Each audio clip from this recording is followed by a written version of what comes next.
Welcome back to my channel Python classes. और आशा करता हूँ आप सभी लोग अच्छे होंगे। आज एक छोटा सा टॉपिक में आप सभी लोगों के साथ लेके फिर से आया हूँ। काफ़ी दिनों से मैंने बंद कर दिया था तो मैंने फिर से कोशिश कर रहा हूँ। चलिए देखते हैं। आज छोटा सा एक टॉपिक में ले आया हूँ, structure and the function of plant. जिस तरह से इंसान का स्ट्रक्चर होती है, स्ट्रक्चर मतलब हमारे शरीर का ढांचा। तो मान चलिए प्लांट में किस तरह का स्ट्रक्चर होती है उसी के बारे में हम चर्चा करने चाहे। वो बेसिक है, ज़्यादा दूर नहीं होगा, छोटा ही है। Structure and the function of plant. Plant are important living component of nature. सभी को पता है कि प्लांट का इम्पोर्टेंट लिविंग कंपोनेंट्स होती है नेचर का। तो structure and function of plant are interconnected. कोई भी एक पेड़ हो उसमें जो भी स्ट्रक्चर है वो इंटरकनेक्टेड होती है।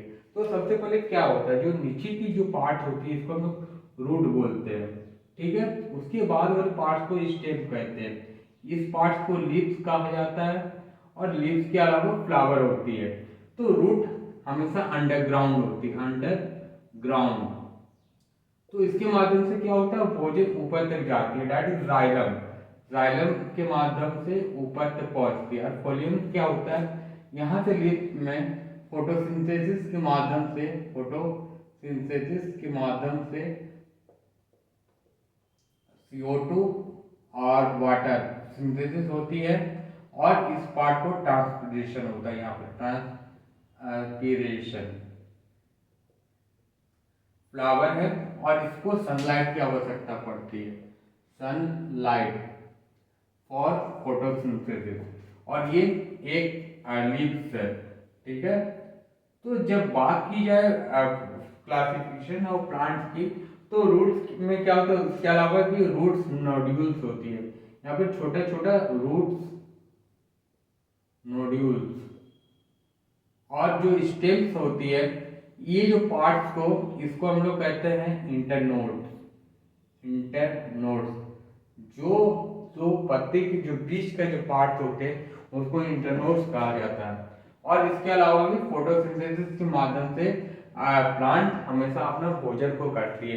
एक छोटा सा लीफ के अंदर के कुछ पार्ट होते हैं जिसमें क्लोरोफिल पाया जाता है। क्लोरोफिल का काम होता है पिगमेंटेशन का।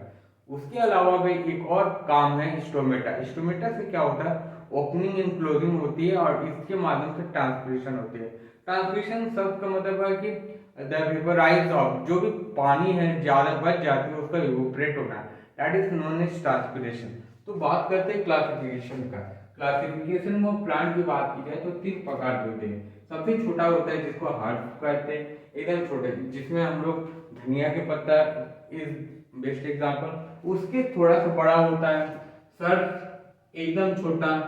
इससे बड़ा श्रब्स कहते हैं। और उससे जो बड़ा जो पेड़ होते हैं जिसको ट्री कहते हैं। ट्री का एकदम बनियान ट्री भी ले सकते हैं।